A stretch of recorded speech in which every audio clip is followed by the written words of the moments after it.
Greetings and good afternoon, everybody, and welcome again to this series on Treasures from Heaven, being an exploratory tour of Christian art and architecture. My name is Bruce Hemmingson, and I will be your moderator today. I'm calling you from Bangkok in Thailand, where I have been living since 1995. I'm married with 4 children. I'm the first APA-VM Thailand member, along with my wife, Gentana, and also a member of the IDS Medical Group with my colleague and Group CEO, Ben Chang. Today, we are part of the third of a 4-part lecture series, which is sponsored by the Asian chapter of the Patrons of the Arts of the Vatican Museum. As you might know, the Asian chapter has branch offices in Singapore, Hong Kong, and the Philippines. Today's topic is the chivalrous cities of Spain's Golden Triangle. Now, if you haven't been to the Golden Triangle of Andalusia, made up of the cities of Seville, Cordoba, and Granada, then you really haven't seen Spain. The Moors occupied Spain for hundreds of years, and their influence on Spanish culture, architecture, music, and language is most notable here in this region. The Mudéjar buildings and palaces in the region are breathtaking and unlike anything you'll likely find in Spain's typical tourist destinations. Mudéjar is a style of Iberian architecture and decoration influenced by Moorish taste and the workmanship. The Alhambra in Granada, Alcazar in Seville, and Cathedral in Cordoba are all examples of this unique style. But before I say any more, I think it's an appropriate moment to introduce our guest presenter for today, Father Michael Collins. So something about Father Michael Collins. He is a priest and author living in Dublin, Ireland. He has a great passion for history, arts, culture, and travel, where somehow he has found time to author several books, including The Vatican Secrets and Treasures of the Holy City, Francis, Bishop of Rome, and Newman, a short biography. Father Michael is a native of Glenageary in South Dublin. He studied at St. Conlate's College before reading Greek and Roman civilization, history, and philosophy at the University College of Dublin. He then read theology and later trained for the priesthood at Holy Cross College, Clonleaf, and was finally ordained in 1985. Since then, he has served in several parishes and had the opportunity of following postgraduate studies at the Pontifical Institute of Christian Archaeology in Rome, and then later taught at a number of universities in Rome. Today, we are again privileged to have Father Michael lead this third lecture out of the 4 on the chivalrous cities of Spain's Golden Triangle, and I'm sure that you're going to enjoy what he has got to say. So please welcome Father Michael for what I know will be an inspiring presentation and discussion with you all, and don't forget to post your questions as we proceed through today's presentation. Father Michael, we welcome you. It's a pleasure to be with you today, and for our journey today we're going to fly across the Mediterranean Sea and we're going to go back 1300 years in order to arrive in Spain, which at that time had been a Roman province and had been taken over by the Visigoths, and now is about to change its culture and having an extraordinary influence and an extraordinary influence and an extraordinary impulse of art, of music, of culture, etc. I call this the Golden Triangle because it is a small area in the south of Spain. And as we move into our slides now, I'll be able to show you a map of what the original area looked like at the time of the Muslims fleeing over from Arabia. And if you look at the darkest brown area on our map here, that's Saudi Arabia. That's where the Prophet Muhammad began the teaching of Islam in 622 to 632. Around that period, he introduced a new religion, which was similar to Judaism and Christianity because it traced its origins back to Abraham. And Abraham, if you like, is the father of the three religions of Judaism, of Christianity, and of Islam. And the armies of Islam moved over westwards. First of all, they moved to the north, to the east, and they took over the remnants of the Persian Empire. Then they moved again north and west to take over the remnants of the Roman Empire. And then as they moved into Africa, the north of Africa, they established a new area of rule called the Umayyad Caliphate. But then in 711, they decided to move over into an area which was very attractive to them because Africa had its own charms, its own beauty, etc. But the area of Spain was important for them because it promised a new territory. They were already expanding in Africa, and now they were able to move over the Straits of Gibraltar and into southern Spain. And over a period of 700 years, they took over virtually the entire area of what we would call today Portugal and Spain.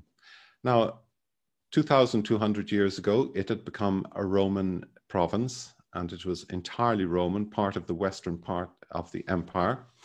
But in 476, the empire in the west collapsed with the deposition of the last Roman emperor, a young boy, 12-year-old boy, called Romus Augustulus.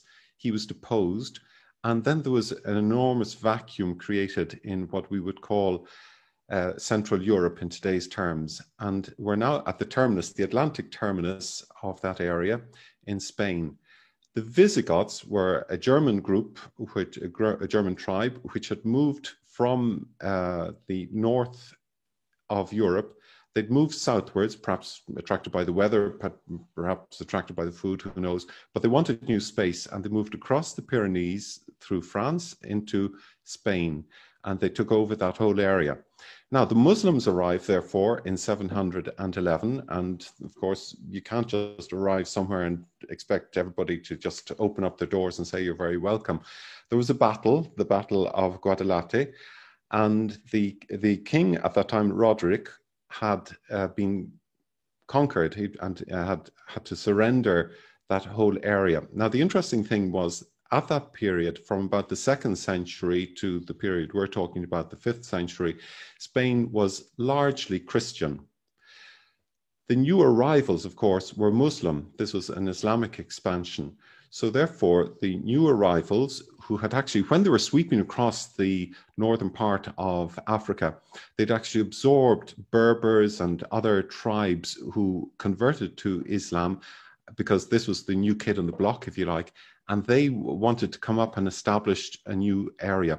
And one of the interesting things, if we look at history, is so often religions are connected with land and property and money.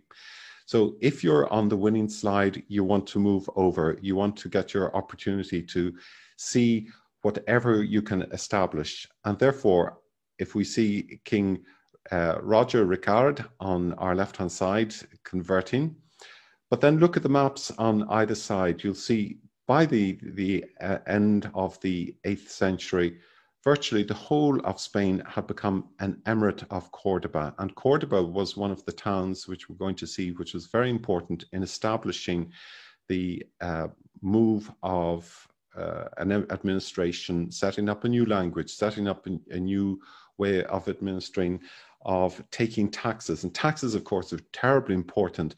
The Muslims were very intelligent, because when they came over, obviously, they terrified everybody with the storm of their arrival, with these armed soldiers. And the locals, I presume, were worried what was going to happen to them. But curiously, the Muslims were very wise and shrewd, because they offered what the Romans had done before. They said, okay, you can remain with your traditions, with your lands, with et cetera, but all you've got to do is you've got to pay us a certain amount of money. It's an annual tax.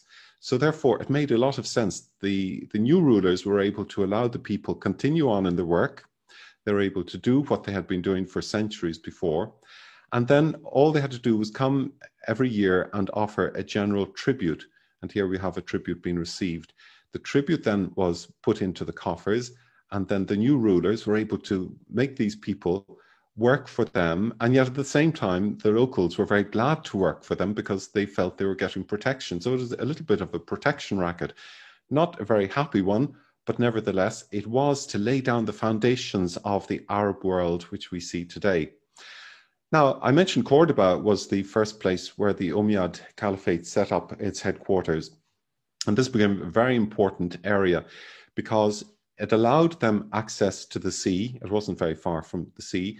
It allowed them also access into the interior of Spain. So from here, the ruler was able to command every part of the Spanish territory.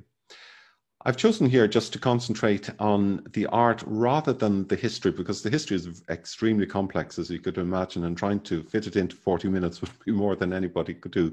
So I've chosen this interesting monument, which is the Cathedral Mosque of Cordoba. So if we look at this building, you'll say, well, where's the cathedral? The cathedral looks as if it's sitting on the roof of the building. But in actual fact, the building sinks down into that mosque. The mosque was originally built, obviously, by the Muslims. We have the tower on the left-hand side, and now we're standing outside some of the entrance porticos. You could enter into the mosque from a number of porticos, and the first thing you'll probably notice is this is a very different type of architecture that we're used to seeing. And I'll just point out the arch. The arch is going to be fundamental in Islamic architecture because it's a Roman design, it's a Roman idea. The Romans invented the arch, but nevertheless, the Muslims used the arch in a particular manner to decorate, not just to show something which looked beautiful and was very attractive, etc., and very picturesque, but it became a fundamental part in their artwork. And as we move through the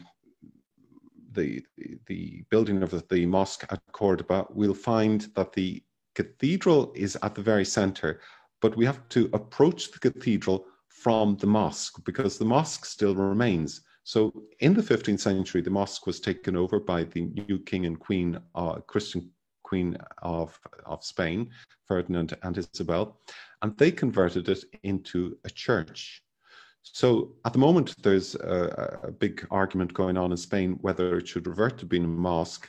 That's a very difficult one, and it raises curious questions. Christianity and Islam are two of the largest religions in the world. They're almost neck and neck. Christianity has a very small majority at about 2 billion inhabitants, but Islam is catching up with 1.9 billion inhabitants. So these are the two largest curiously growing religions of the world. And again, a curiosity, it's interesting to think that 84% of the world's population profess some religious belief. In other words, they profess an affiliation or they are a member of one of the great religions.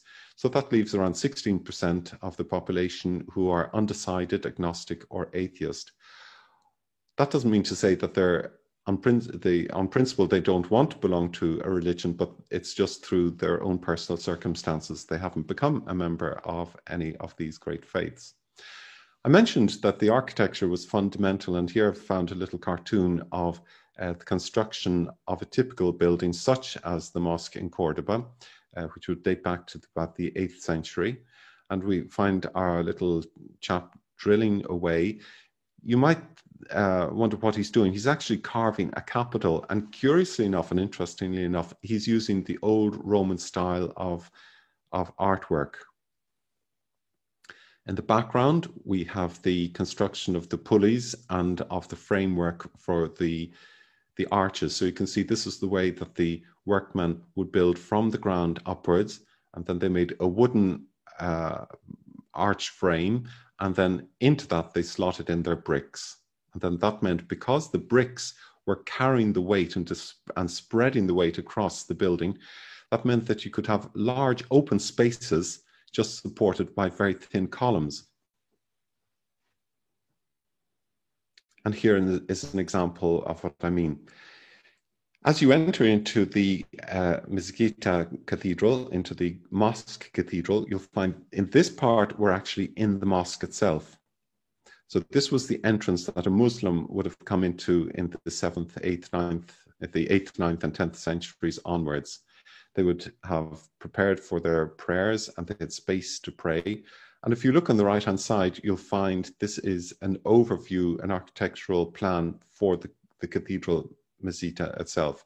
So you look, you've got a large rectangle. That is the ground space, the floor space of the cathedral, with its entrance, which was a little patio, a garden, where people would wash their hands, wash their face, wash their feet before they entered into the sacred space of the mosque. This is just a rendering, a 19th century rendering of the building. But sometimes in architectural drawings, you can see probably better than just looking at the photograph or the image itself. And you just think these are extraordinary builders because they're fantastic craftsmen. And one of the interesting points about the Islamic invasion or presence, we could say, in Spain is that the Islamic settlers contributed so much to Spanish culture. And if Spain had not been invaded by Islam, it would be an entirely different country. And indeed, Europe would have been very different, because if we go back into history once more for a moment, in 732, the Muslims pushed over the Pyrenees into Spain, and they intended taking over all of Galicia and of Gaul, that would be modern-day France, and probably keep going into Germany. That was the idea. It was all about conquering. It was both peaceful and bloody, because, as I said earlier, they wanted to have everybody alive. They didn't want to live in a city of corpses or a country where people were dead. They wanted people to cooperate. And Islam was very much a culture of cooperation and mutual support. But they were turned back from that endeavor by Charles Martel, Charles the Hammerer, and they retreated back into Spain, and therefore they redoubled their efforts at beautifying all of Andaluz. Andaluz is the general term, the land of the Visigoths, the land of the Vandals. That was the land that they said they came to, which was uncouth, and they brought in their own new form of religion, of language, of writing, of administration, of cooking, of gardening, of hydraulics, of sailing, of music, of numeracy, so many different things, which we'll see as we make our way through this extraordinary monument and through this extraordinary culture. Islam depends on a very simple submission to Allah, offering to help the poor, praying at least 5 times a day, and making a journey to the holy city of Mecca. And they're the basic fundamentals which everybody is asked to observe. So it's a relatively informal religion, which depends on the 114 verses of the Quran. And it's very much a way of living, a moral way of living in order to attain heaven. So the Dome of Cordoba is the last piece we'll look at here. As you see on the left-hand side, we have a wonderful dome, which is all golden mosaic. And you'll notice it's very geometric. And this is one of the hallmarks of Arabian culture, of Islamic culture, because they had an extraordinary understanding of mathematics. It may look just beautiful, but if you work out the mathematics of construction there, you'll see how extraordinarily intricate it is, and yet they're able to turn a very ordinary structure into something absolutely magnificent. But then when the cathedral was taken over in the 15th century, the Christians decided they wanted to reduce it from being a mosque. They didn't knock it down, which was, I suppose, a temptation, and they decided that they would just absorb the building of the mosque itself, and they inserted the cathedral into the center of the mosque. And if we go to the center and look up into the air, this is the dome that we would find. And it's probably more familiar to Western eyes, at least, because this is the typical dome, and it's got the Gothic expression of architecture at this stage. So it's very, very slightly different.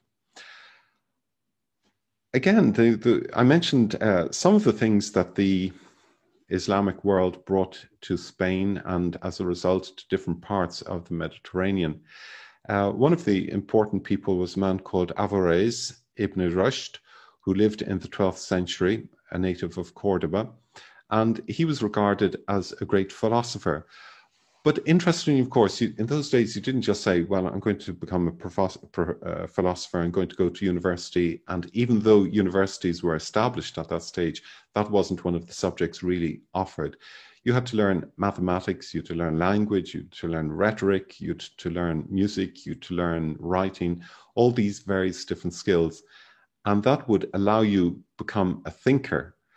But I often point out that the early Greek philosophers were fishermen, that in Miletus, for example, where the early Greeks began their philosophy, the original question was probably, what type of day is it going to be tomorrow? Because we're going to go out fishing. Is it going to be stormy? Is it going to be calm?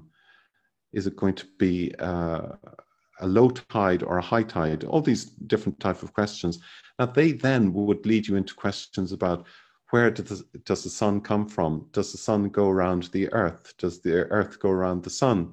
So it brings you into kind of philosophical questions which you've got to tease out in your mind. Well, the same with some of these great Islamic philosophers. They also were just looking at the concrete world. And curiously, they wrote books on medicine. They wrote books on architecture. They wrote books on navigation. They wrote books on a variety of subjects. All of this was the simple search for knowledge. And I've just shown a picture here of the court of Cordoba. Again, once again, it's familiar, but when we go into Granada, you'll probably see lovely architecture, but the buildings are entirely different. So I just wanted to take this artistic image and imagination of what Cordoba must have looked like when the buildings were furnished. So here we have Averroes, one of the great Islamic scholars, but also Moses Maimonides, another 12th century thinker, a native of Cordoba, even though he moved to Egypt where he lived and died. He was Jewish. And again, the population of Cordoba in its Jewish quarter was very, very, very small. And again, once more, if you think that in today's world, Jews only comprised 0.18% of the global population at about 14 million people. So it's still a small religion, and yet it has an enormous impact. It's one of the most easily recognized religions in the world. But Moses Maimonides, again, was a thinker. He was a doctor. He was a herbalist. He was all these various things. And he wrote a wonderful book called The Guide for the Perplexed, which is a really wonderful title for any book. And it's certainly, if you went into a bookshop and you saw that on the spine of a book, you take it down and glance through it. But again, these were some of the great thinkers of the time which we come across. And that leads us into the old synagogue of Cordoba, which was built in 1315. The reason we know that is because on our left-hand side, as we enter, underneath our lower slide, we'll find an inscription, which is the dedication giving us the year 1315 in which the small synagogue was raised. Spain had a very unfortunate relationship with Jews, which we're going to see in a few moments, but suffice it to say that in 1390, a pogrom against the Jews was initiated in the country. And this was because they were a minority, they were suspect. The majority were either Islamic or Christian. So there was a tension as well. And I think it's important to say, sometimes people talk about this as being a wonderful period when Jews, Christians, and Muslims all got on together. That's actually not quite true, because the period, if you imagine, of course, we've seen the Muslim invaders came in after 711 into Spain. Well, not everybody welcomed them with open arms. Now, as I've explained, the Muslim invaders were quite wise, because they tried to allow the native population continue on with their work, continue earning money, and then all they wanted was a small tax, the jaziz. They had a small contribution which would keep their administration going. But there was I think, always an uneasy tension between the three religions, and that is borne out by the history which we're going to see. This is just an example of a Spanish 15th century Hebrew Bible. And again, it's important to point out, and we saw this last week when we were in Oxford and in Cambridge, the importance of the written word for these three religions. We refer to them as the religions of the book, because for Christians and for Jews, the Bible, the Tanakh, or the Old Testament and New Testament, are the fundamental books. And for Muslims, the Quran is the fundamental book. It's the passing on of teaching from one generation to the next. And just as Islam had its own script, which we're going to see in a few moments, the Hebrew language also had its own Semitic script and language. We move on from Cordoba over to the great Alhambra of Granada. If you'll excuse me, we're not going to go through all the various rules, the Umayyad, the Amavirids, the Almohads of the rulers of Islamic Spain, because it's quite complicated. One succeeded the other. And in actual fact, it also points out to us that not all the Muslim rulers were ruling happily together, because they were always vying for territory. And they were tribal, because even though it appears they came over as a group, as a single group, they didn't. They were absorbing tribes, they were absorbing languages, and also they were absorbing tensions. And for that reason, many of the people who were settling in this new land of Spain weren't always friends. They weren't, even in families, you'll find families disagreeing and falling out and separating. Well, the same thing with the Muslim invaders and settlers. Here is one of the most iconic buildings of Granada, and indeed of Moorish Spain, the Alhambra. It's a fortress, as you can see. It's set against the Nevada mountains. And again, it looks down towards the sea, some 90 kilometers south, but it nevertheless is sufficiently inland for the Muslim rulers to feel comfortable that they could look back and be comfortable guarding their back, and yet they could look forward at the sea. And the sea was going to be very important, in particular in a few moments, as we're going to see, when they looked over to the west, because that was going to be a route to new lands and the possibility of new conquests which never happened. As we move into the building, you'll find, again, exquisite workmanship. And once more, just observe that because of the cleverness and the skill of the builders, they were able to build relatively heavy mass on these light columns. And the reason for that is because the arch was able to disperse the weight. And this is going to be one of the things that, you know, I often think when we walk through these buildings, we just don't realize the skill, the careful construction that the builders and architects had to put into and the mathematical workings that they had to provide. But also you'll find these extraordinarily intricate carvings. And there's something in the carvings that you might not really see unless you were alerted to it. And one of those things is writing.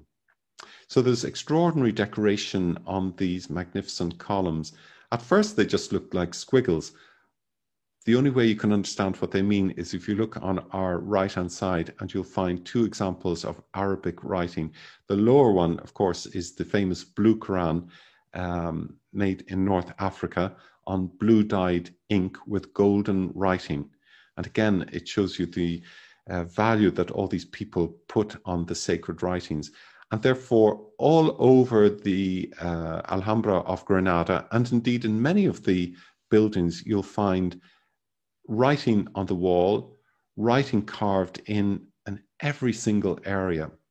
Now, in this particular picture, I had wanted to find a little curiosity, but I wasn't able to find it. So you'll just have to imagine on our left-hand side, if you can go down onto the ground, on either side, if you looked into the pillar, you would find a small little basin.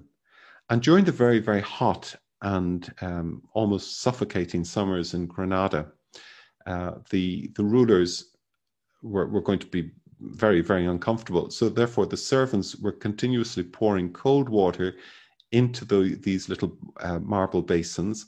And then as they did that, the water evaporated and went up into the area which you can see. And as it evaporated up, then it came down as a mist. So it's still done. They don't do it while tourists are there, but if you asked to see it, or you might find it on a video perhaps. But again, it just shows this was obviously air conditioning a la 13th century. And again, once more, we have this wonderful example of the capitals, which are laden down with beautiful scripts which are referring to the glory of the dynasty and the glory of Allah, the glory of God, which supports the dynasty. And once more, again, the very hot summers were unpleasant unless you could find somewhere cool and shady. And therefore, there were several halls within the Alhambra where you could enter and just sit during the heat of the day.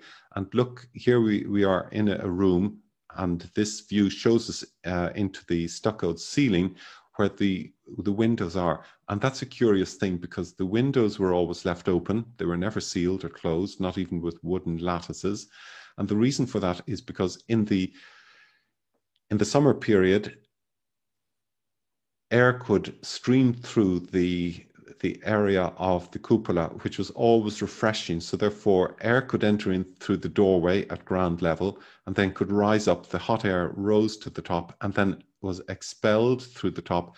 But also this created a very clever current, which allowed the people inside to remain relatively cool. And again, just once more, more calligraphic details on the ceilings, on the walls. And look, even the ceilings are covered with inscriptions. It's not simply just decoration, it's also Islamic script. Everywhere you look, it's all to the glory of the rulers, to the glory of God. And you're going to find that all over in many, many religions and many cultures, the rulers almost claiming that they are supported by God. And again, on our right-hand side, when you look at the artistic watercolor of the interior of the Alhambra, it gives you an idea of the extraordinary artistry. And I often think when we walk through these buildings as tourists, we sometimes are jaded. We see so much and we just think, what's this all about? But one of the important parts of the Alhambra, and indeed of Islamic architecture, is the garden. And in the Quran, heaven or paradise is described as a place, a garden flowing with water. And that's a fundamental contribution of Islam as well to Spain in the 7th century, because water was fundamental not only to hygiene, etc., but to health. And where you had stagnant water, where you didn't have access to water, obviously you had illnesses. And again, when you think of the Islamic scholars, they were bringing in herbs, they were bringing in medicine, they were bringing in even a simple thing like sutures. You know, when you get an operation or you have to have a scar sewn together, it was the Arabs who invented the silk suture. Now, we've had to leave the beauty of the Alhambra because unfortunately in 40 minutes, we only have a few moments to swoop in and examine some of these wonderful buildings. I've come to Seville in this building and in this extraordinary construction. And again, once more, we're on a Roman site. This probably was an old Roman temple built between the 1st and 2nd century of the Christian era. Then it was taken over by Islam. And if you look behind at the very top, you'll find the old tower, which was the call to prayer tower. So the person given the task of calling the people to prayer would rise up and they would call the people 5 times a day just to remind them to pray towards Mecca and to make their submission to Allah. But again, this area was converted into a Christian church, but because the church was started, the original idea was in 1400, but it didn't start until 1434 for a variety of financial reasons, and it wasn't finished until 1517. So you'll find that it started in the Renaissance style, in the Gothic style, I should say, and finished in the Renaissance style. But as we go in, you'll be able to see the interior on our right-hand side. At the upper part, we've the crossing across the sanctuary, across the altar area, and below we've got a view down into the choir screen of where the canons and the religious would have gathered for their prayers. And you would be able to see that this is a typical Gothic building. And yet it's managed to keep its style. Once more, we've got the Giralda, the great tower for the call to prayer. But you can see again, it's a rectangle shape building. And again, behind the Giralda, behind the tower, you'll find a garden. And again, in the time when this was a mosque area, people would have come in, washed their hands, washed their face, washed their neck, washed their feet in order to be purified before entering into the presence of God. But the Christians then, as I say, built their cathedral. And I just draw your attention to this wonderful choir, which is made of carved oak. At the interior of the cathedral, every day there was Mass, the Eucharist, and there were prayers several times a day.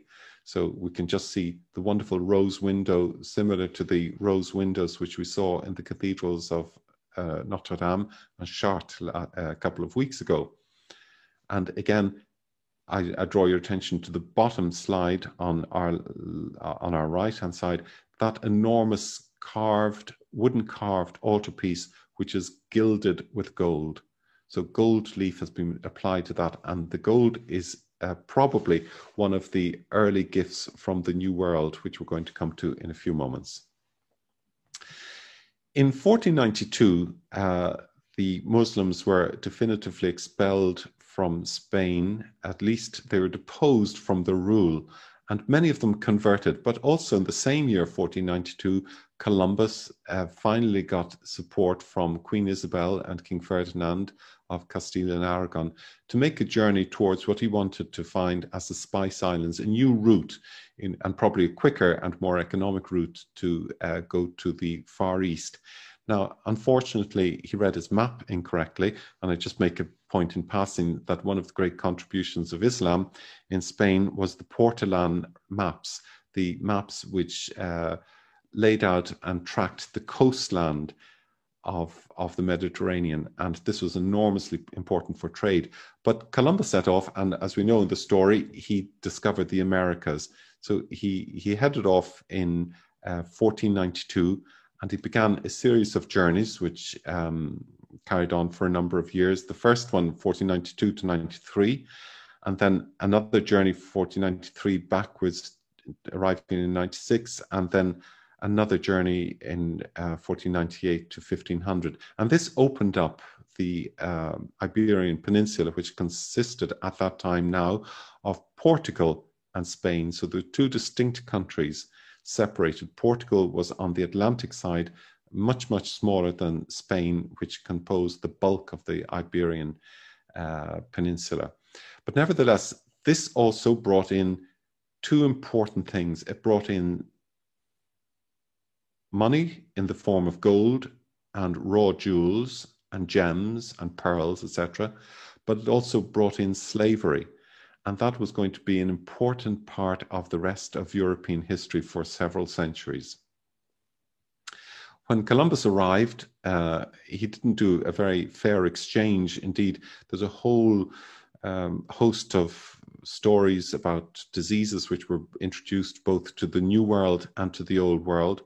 But basically, it was a story, while many Europeans would say, no, this was a story of mutual enrichment, etc. It wasn't. It really was a story of Spain pillaging the New World and not giving a fair treatment to the people themselves. But there was also another very sad incident which had taken place a few years earlier, and which was to really take off after 1492. In 1478, as the Christian rulers were taking over from the former Muslim rulers, many of the Jews and Moors, the Muslims, had been given the chance to convert to Christianity. And if they converted to Christianity, the understanding was they would be able to remain in Spain. Not all of them, of course, could be trusted as far as the Spanish officials were concerned. And there were neighbours spying on other neighbours, looking in through windows, etc. And they claimed to have seen people who were Jewish or who were Muslim, having pretended that they were Christians, having been baptized as Christians, still saying their Islamic prayers, saying their Muslim prayers, saying their Jewish prayers, reading the Jewish scriptures, etc. And the monarchs set up what was called the Spanish Inquisition, an inquisition to oversee the sincerity of these people. And in the first of the inquisitions, 6 people were burned at the stake for not being convinced and sincere Christians. And it's something which is almost impossible to believe. Although, again, I think if you turn on the news any day, either on television or on radio, you'll find extraordinary stories of racial intolerance, of religious intolerance, and it's nothing new. As the scriptures say, there's nothing new under the sun. Those were to continue as Spain established itself. And again, once more, the Spanish monarchs were imposing their rule. This time they weren't like the Muslims. They weren't just asking for a tax. They were actually imposing, and they were forbidding people to be Jewish or Moorish within their territories. They wanted a purely Christian territory. But I want to turn for a few remaining moments to look at some of the beautiful works which were produced in the Christian world also. This is a missal book cover, again dating from the late 14th, early 15th century. It's a gold cover studded with gems. And again, keep in mind, 2 of the things which the New World, the Americas, were to contribute in the 15th century into the 16th century was gold in vast quantities, which had never been seen before in Europe, and also precious and semi-precious gems. And these are placed on the cover of a prayer book, which is called a missal. These are medieval ciboria. They date from about the 10th to the 14th century. On our left-hand side, we've a very beautiful silver ciborium, which is gilded with gold and is in the Gothic style, while the 2 on our right-hand side are much more simple and in a Romanesque style. This 13th century cross is made of wood at the center, then is covered with beaten silver, and then gilt on gold at the edges. And the reason I showed this cross is because the cross was going to be one of the images par excellence of Christianity.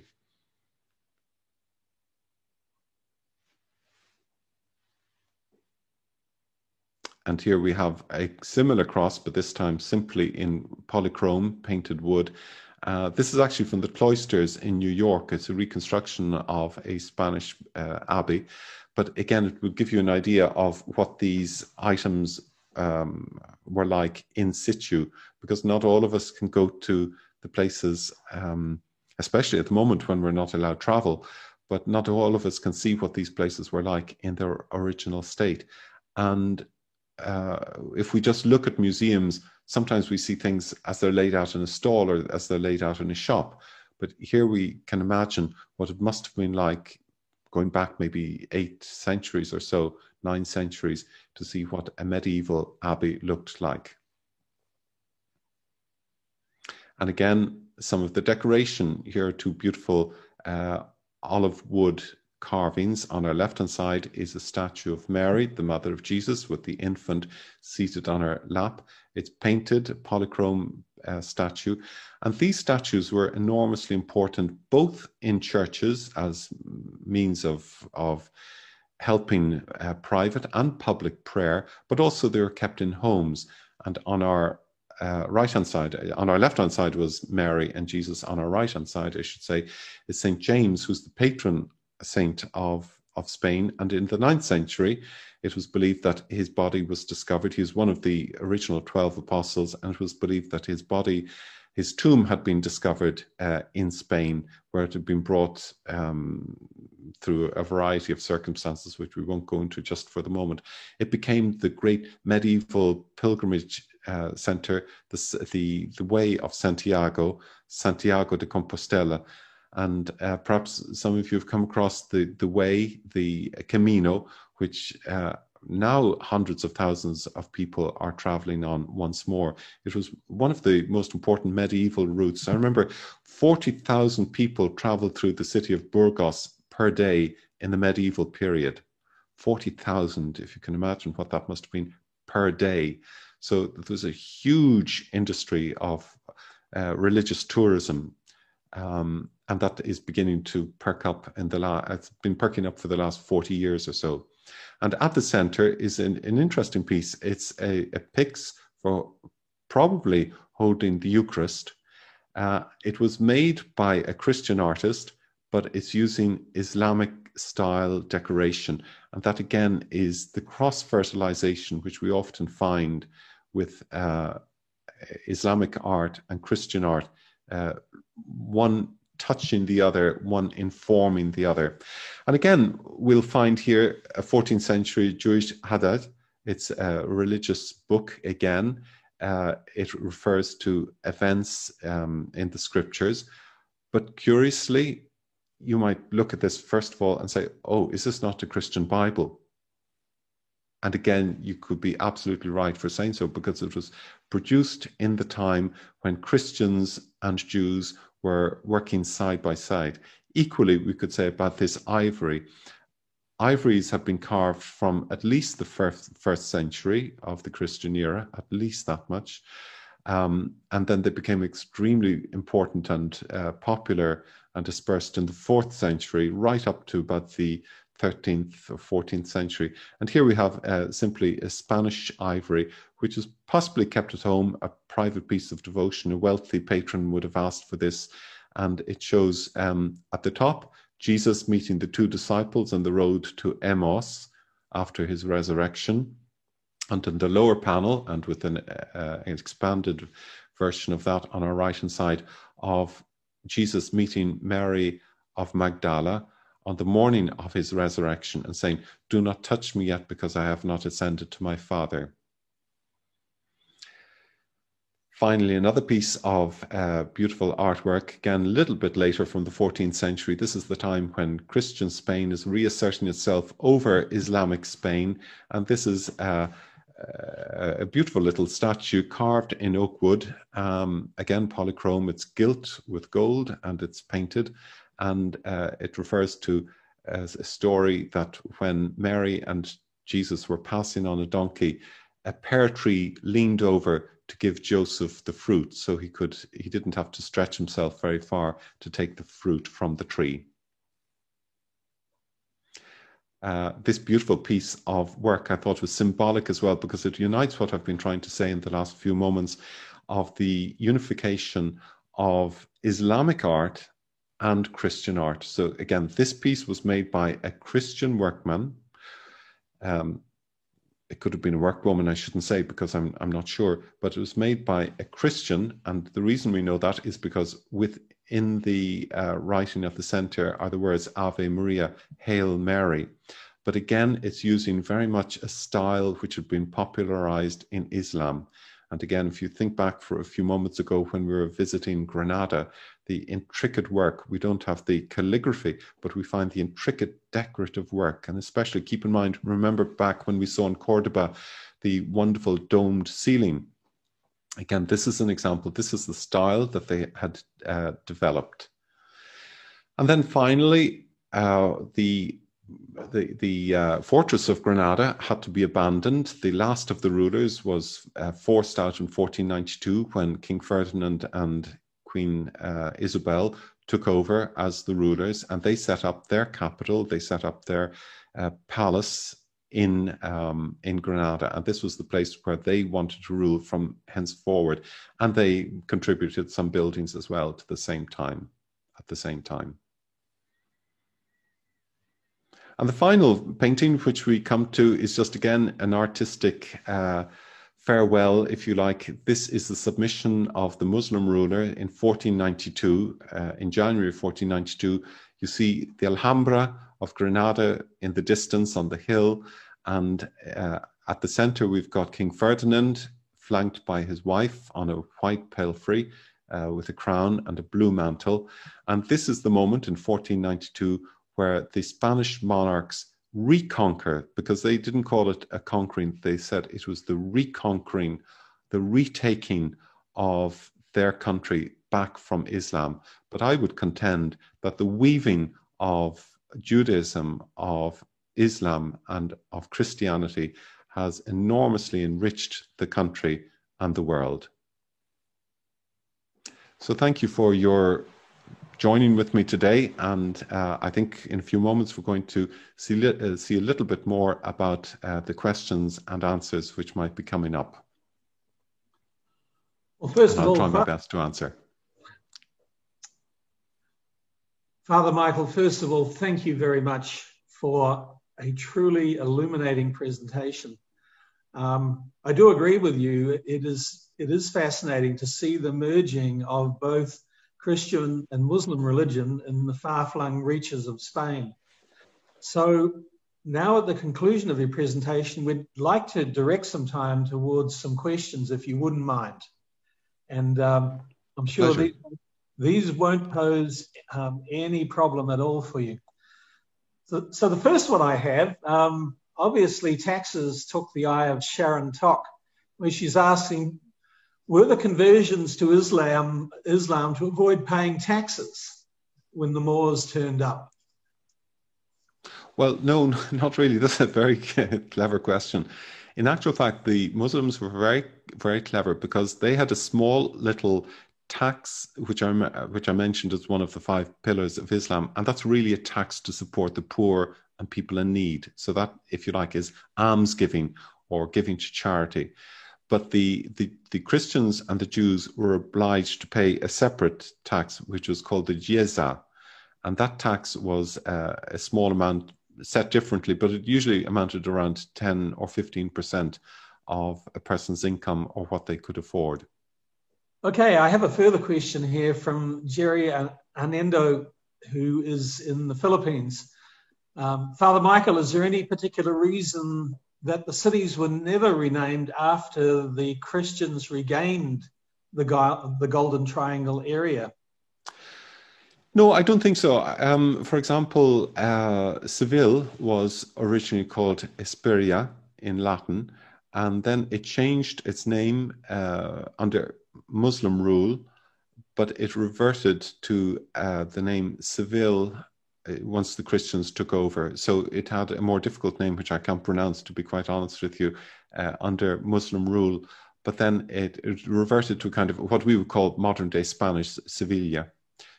So I don't think there was anything very notable about that. But the names of cities, as you know, are long established, and once people are used to them, they keep them more or less.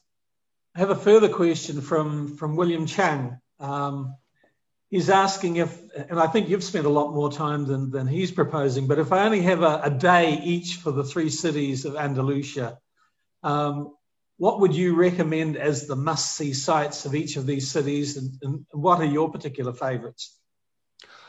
Well, to be very honest with you, I think that's what I did, because I only had 45 minutes today. So that's why I chose these highlights. And I certainly would say in Granada, you've got to see the Alhambra. And in fact, in Granada, that's about all there is to see in a day. So you could certainly see that within 3 hours comfortably.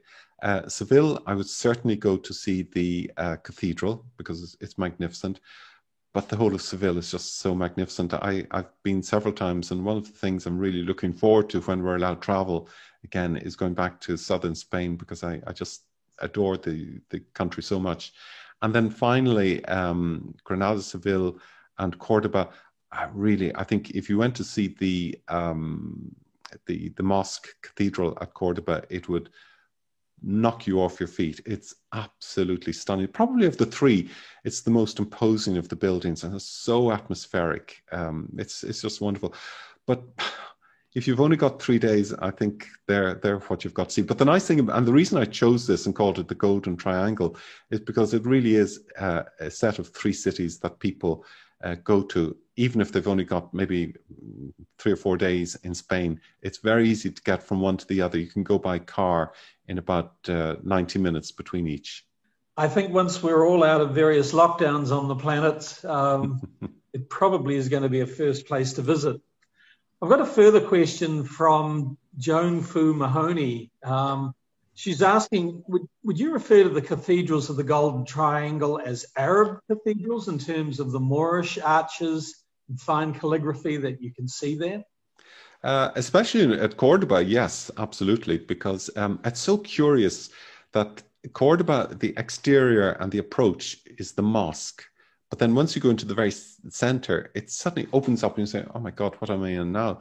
And it's a Gothic Renaissance building. So it's so extraordinary just to arrive at that unexpectedly. So the basis is Arabic. And again, Seville, the same thing. It's built within the complex of an old mosque.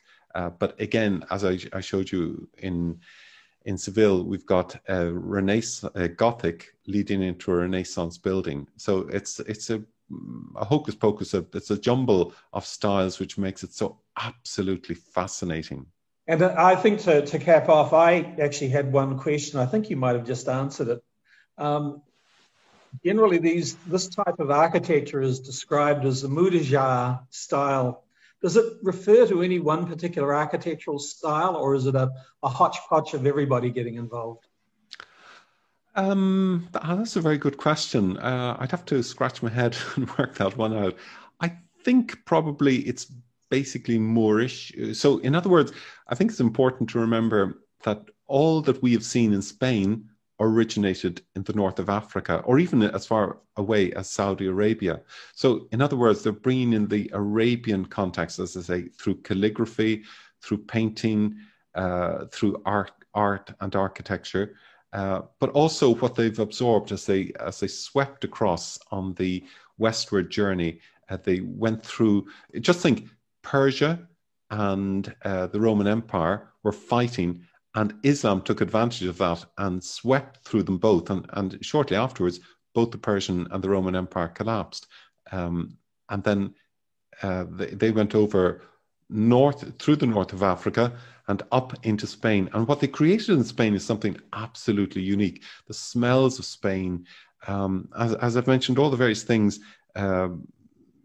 music, the textiles, the numeracy, the hydraulic equipment, the irrigation, everything they stamped on, to my mind, enriched the country immeasurably. And that's why, I suppose, in a sense, Spain is probably my favorite European country, because there's so much more than you would find, and forgive me for saying this, and I probably shouldn't say it, but there's so much more that you would find than in France or in Germany or in Austria or Italy. There are so many more layers. Let's put it that way, and it's got almost, I could say, more history than any of the others wrapped together. Father Michael, thank you very much. I am amazed at your extensive knowledge of this, but of course, when I read your bio, you've spent a lifetime doing it, and we really appreciate the fact that you've been able to share some of your time with us today, and we will all walk away. It's been a pleasure. Thank you very much. I think at this moment in proceedings, we'll move on, and I would like to introduce to you Professor Lim Soon Hock, JP. He's past founding director and patron of the Asian chapter of the Patrons of the Arts for the Vatican Museum. And Soon Hock tells me that he has been very blessed to be able to wear so many hats in his life. Apart from managing Plan B, his corporate advisory practice for over 20 years, he is a board member and senior advisor of several companies. He is also an adjunct professor with the National University of Singapore for leadership and entrepreneurship, and a mediator with the State Courts of Singapore, Singapore Mediation Centre, and Singapore International Mediation Institute. Despite his very hectic schedule, and I don't know how he finds the time, he's also managed to publish 5 books, which have helped to raise more than $1.2 million for 4 different charities where he is closely involved. So, with all good wishes, I would like to hand you over to Professor Soon Hock. Good afternoon from Singapore, and thank you, Bruce, for the kind introduction. It is always a pleasure to be invited by Ben to share with you my personal experience as a patron of the Asia chapter of the Patrons of the Arts in the Vatican Museum. It is always very difficult to say no to Ben when he makes a request. Just like 5 years ago in 2015, when he asked me to help him set up the then Singapore chapter and to draw up the constitution. As we have to raise funds in support of a foreign beneficiary, notwithstanding that it was the Vatican, we needed to obtain approval from our local authorities, which we managed to obtain after several months of discussions. From the word go, no efforts were spared to promote PAVM, to sign up patrons, and to raise funds in support of PAVM and local activities.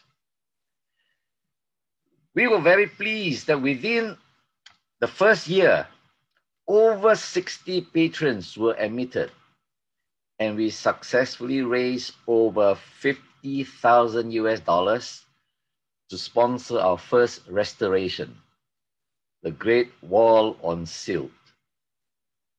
Ben was, as usual, aggressive. He sets high goals for the local chapter, and we eventually raised over $500,000 to build the entrance to the Carriage Museum, our first major project. Patrons who donated bricks at $15,000 per brick will have the unique privilege of a name mentioned on the wall at the carriage entrance. As it turned out, the plan for the entrance was revised, needing less money, and the excess from the funds raised allowed our chapter to contribute to the restoration of the Holy Stairs. God works wonders and in miraculous ways.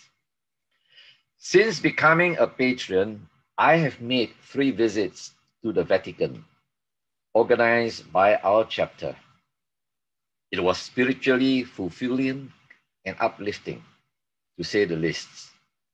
I've committed to Ben that when my schedule permits, I will participate in future trips, which I regard as a pilgrimage of sorts, for me to continue to discover and to learn more about our faith. In my second visit, I managed to shake hands with our Holy Father at the regular Wednesday papal audience at St. Peter's Square. Needless to say, I did not wash my hands for 24 hours after that. I also had the opportunity to visit the Holy Stairs and to climb the steps on my knees all the way to the top of this pontifical sanctuary. I felt humbled and very blessed that I have God in my life. I now invite you to sit back and enjoy the spiritual wonder of the Holy Stairs in the video to be shown to you.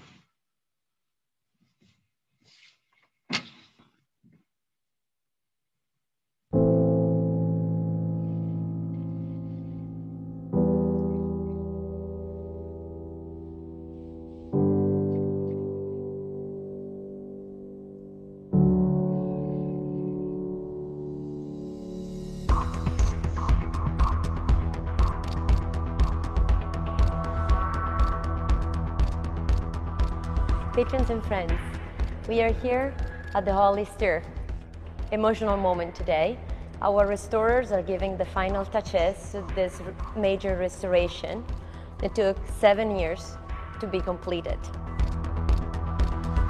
I can see their commitment, their patience.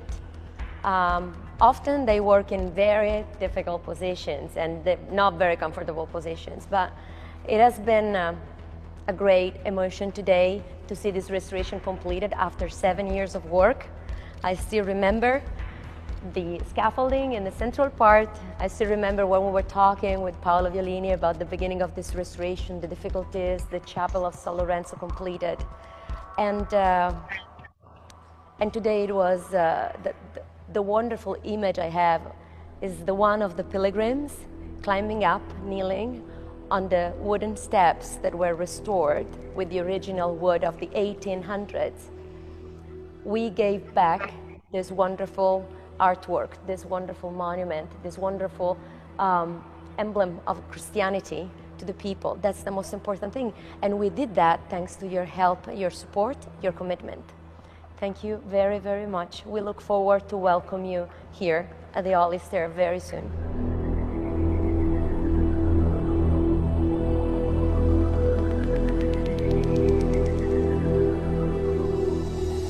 Dear patrons and friends, we are arriving at the grand finale of a massive, colossal project, the Holy Stairs. The frescoes of the School of Paul Bril are now completed.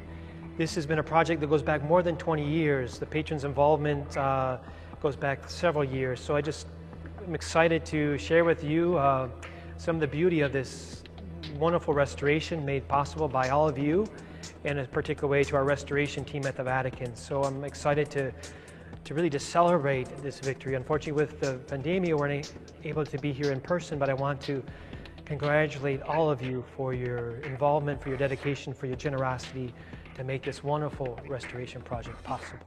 Thank you.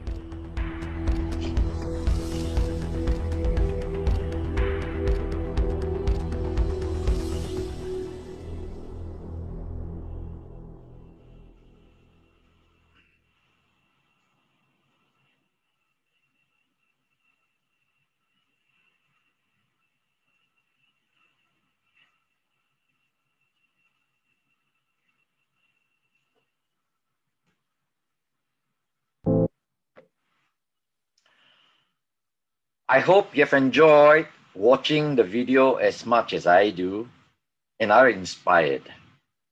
It was possible because many patrons have donated to its restoration. APAVM, our chapter, contributed 100,000 euros to the restoration of the Holy Stairs. There are two compelling reasons why you may want to continue signing up and should as a patron. 1.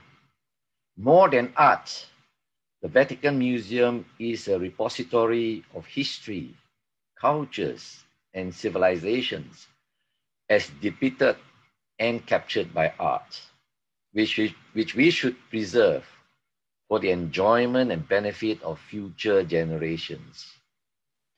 The educational value is priceless.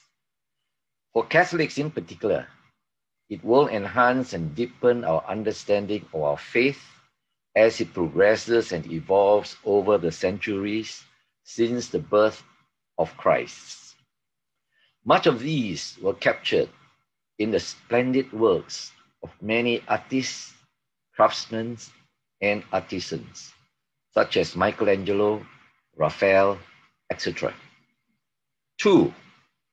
The Vatican Museum has to support and fund the restoration and preservation of artworks in its large collection.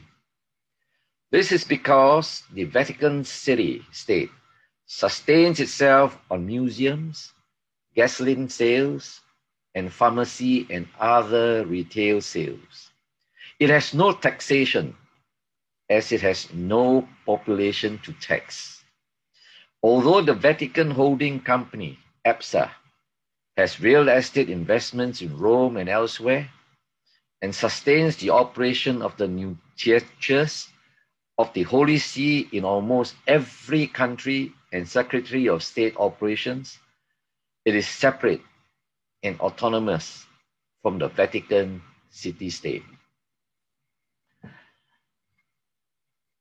As you can see through my sharing and from this slide, you will get invaluable benefits and experiences as a patron, and will enjoy in art and art history education, in spiritual development, in knowledge and experiential learning, in building friendships and international bonds, as well as in your personal growth and fulfillment through the contributions that you will make.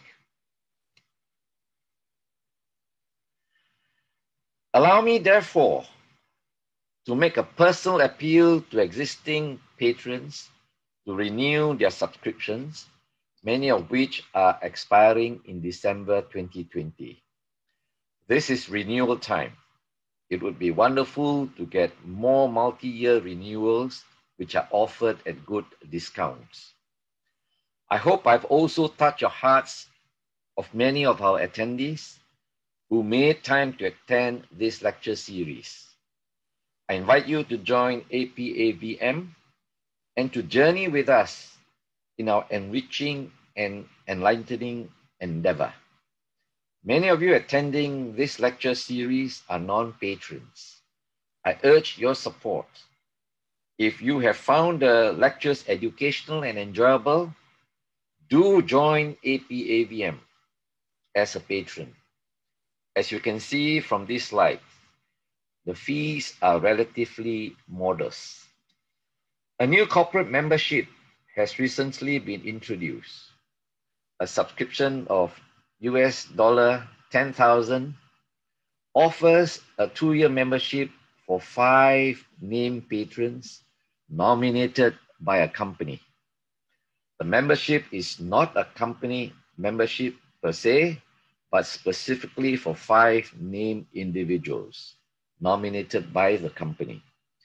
Many may choose to join APAVM via their companies, which means that they can expense off as an employee's education and or benefit, like the club membership, thereby enjoying tax breaks not possible with individual memberships. In conclusion, it is good to know that APAVM raises funds from patron subscriptions. 70% of the membership fees goes directly to a restoration fund. Through this fund and generous major contributions from our patrons, the Asia chapter has to date raised over $1 million to support 6 restoration projects. Our next major fundraising is for the Bramante Courtyard, which Ben will talk more about in next week's lecture. Thank you for lending me your ears to my sharing of my personal experiences as a patron and what inspired and motivated me to join as a patron and to contribute in my own small ways. I invite you again to help us to keep our mission alive. God bless and have a pleasant day ahead. Thank you. Professor Soon Hock, thank you so much.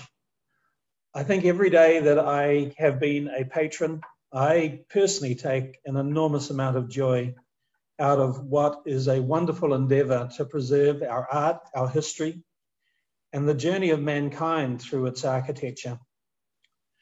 So at this point in time, I think it's almost time to bid you all farewell.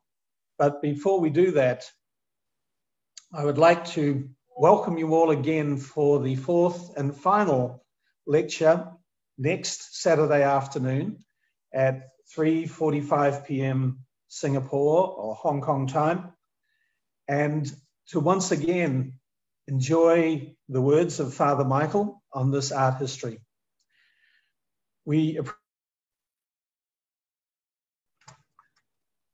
I think I may have dropped out for a moment there, everyone. So again, just to bid you all farewell and to welcome you back again next Saturday afternoon at 3:45. We have travelled through the architecture of France, Notre Dame Cathedral, across to England, and then on into Spain. And finally, we will wrap up being in Rome to experience the architecture of Bramante, and in particular the Bramante courtyard. So thank you very much and enjoy the rest of the week ahead.